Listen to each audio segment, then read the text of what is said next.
দোরগোড়ায় দাঁড়িয়ে রয়েছে ২০২৬ বিধানসভা নির্বাচন। ইতিমধ্যেই বিভিন্ন রাজনৈতিক দলগুলো কোমর বেঁধে নেমে পড়েছেন বঙ্গে।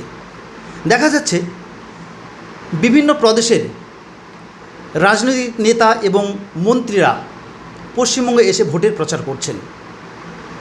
২৩ তারিখে বঙ্গের বিধানসভা নির্বাচন প্রথম দফা। ইতিমধ্যেই আমরা আমাদের স্টুডিওতে পেয়েছি জলপাইগুড়ি সদর তৃণমূল যুব সভাপতি প্রসেনজিৎ কুমার লালাকে। নমস্কার প্রসেনজিৎ বাবু। গ্রামীণ সমাজের পক্ষ থেকে স্বাগত। নমস্কার। বলছি, নির্বাচন দোরগোড়ায় দাঁড়িয়ে রয়েছে। ২৩ তারিখে প্রথম দফার নির্বাচন বেশ কয়েকটি জেলাতে হচ্ছে, তার মধ্যে জলপাইগুড়ি জেলা রয়েছে।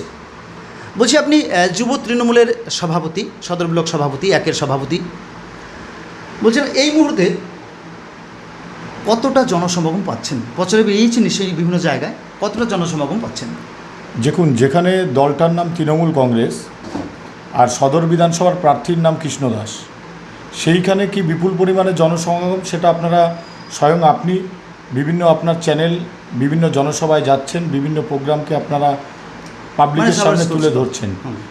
সেখান থেকেই আপনি অনুমান করুন যে আমাদের তৃণমূল কংগ্রেস এবং কৃষ্ণ দাস মহাশয় সদর বিধানসভার প্রার্থী, তার জনজোয়ার কতটা, এটা আপনাদের উপরে আমি ছেড়ে দিলাম।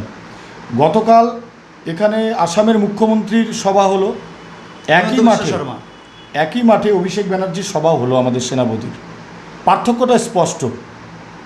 অভিষেক ব্যানার্জির জনসমাগমের 1/4 আজকে সেই মণ্ডলঘাট মোড়ে এসজিডিএর মাঠে আজকে বিজেপির হেমন্ত বিশ্ব শর্মাকে এনেও সেই জনজোয়ার ধারে কাছে পৌঁছালো না। এটা থেকে স্পষ্ট যে আগামীতে কি হতে যাচ্ছে, মানুষ কি চাইছে। মানুষ উন্নয়নের পক্ষে আছে, তৃণমূল কংগ্রেসের পক্ষে আছে। বলছিলাম, ইতিমধ্যে বিভিন্ন এলাকায় প্রচারেও বেরিয়েছেন। কি বার্তা নিয়ে মানুষের কাছে যাচ্ছেন?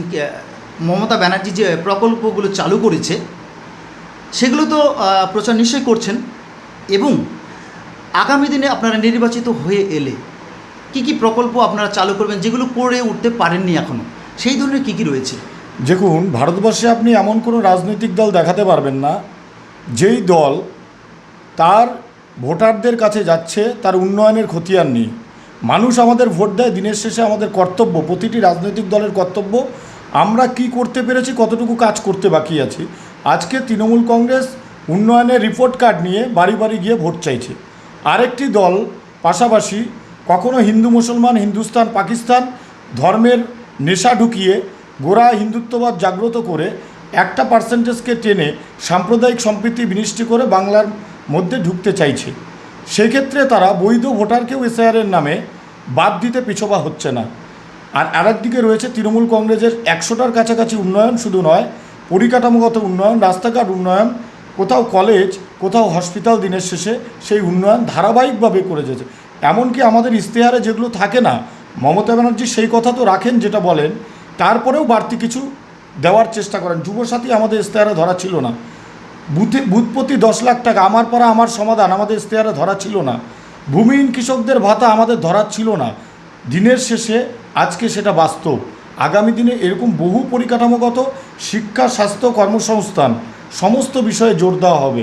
আর এটা তৃণমূল কংগ্রেসের পক্ষেই সম্ভব, বাংলায় তা আজকে প্রমাণিত সত্য। বলছিলাম, বিজেপির অনেক নেতারাই মনে করেন যে এটা হচ্ছে ভাতার সরকার, মানে বিভিন্ন রকম প্রকল্পের ভাতা দিচ্ছেন, এটাকে ভাতা সরকার বলা হয়। সেই বিষয়টা কীভাবে বলবেন? দেখুন, অবাক লাগে এটাই। বিজেপিকে বুঝতে হলে বিজেপির ইশতেহারটা দেখুন। ওনারা বলছেন 3000 টাকা করে দিবে। ওটা কি তার মানে ভাতা নয় ওদের ভাষায়? সেটা তাহলে চাকরি। তাহলে ওরা 3000 টাকার চাকরি দিবে, আর যদি ওটাকে ভাতা ধরি তাহলে ভাতার বিরোধিতা করছে। একই সঙ্গে দ্বিচারিত করা এদের স্বভাব সিদ্ধ এটা।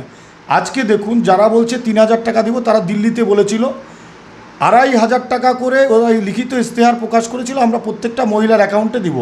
আজকে দিল্লিতে গিয়ে দেখুন, 1 বছরের বেশি সময় 16 মাস ওখানে রেখা গুপ্তা মুখ্যমন্ত্রী, আজকে 2.5 টাকা অ্যাকাউন্টে ঢুকলো না। আজকে বিহারে ওরা 10,000 টাকা দিয়েছিল বিধানসভার ভোটটার আগে, ওরা 10,000 টাকা দিয়েছিল ভোটটাকে কেড়ে নেওয়ার জন্য। সেদিন মানুষ আবেগে বা প্রলোভনে বিহারের সেদিন মা বোনেরা ভোটটা দিল। আজকে প্রত্যেকের হাতে মোবাইল আছে, আপনি খুলুন। দিনের শেষে কি দেখলেন? 10,000 টাকা মাসে মাসে দেওয়া তো দূরের কথা, সেই 10,000 টাকা, এত বড় নির্লজ্জ সরকার কোথাও দেখেছেন? সেই 10,000 টাকা রিটার্নের জন্য নোটিশ পাঠাচ্ছে। আজকে শুধু তাই নয়, বিহারের যাদের ওই গরিব বস্তির মানুষগুলোকে ঘরের ছাদ দেওয়ার কথা ছিল, সেই ছাদটাকে দিনের শেষে বুলডোজার দিয়ে গুড়িয়ে সেখানে পুঁজিবাদীদের কমপ্লেক্স করে দেওয়া হচ্ছে। তারা বাংলায় এসে বলছে ভাতা আমরা 3,000 টাকা করে দিব। আজকে দেখুন 15টার বেশি রাজ্যে ওরা ক্ষমতায়। আপনি বলতে পারবেন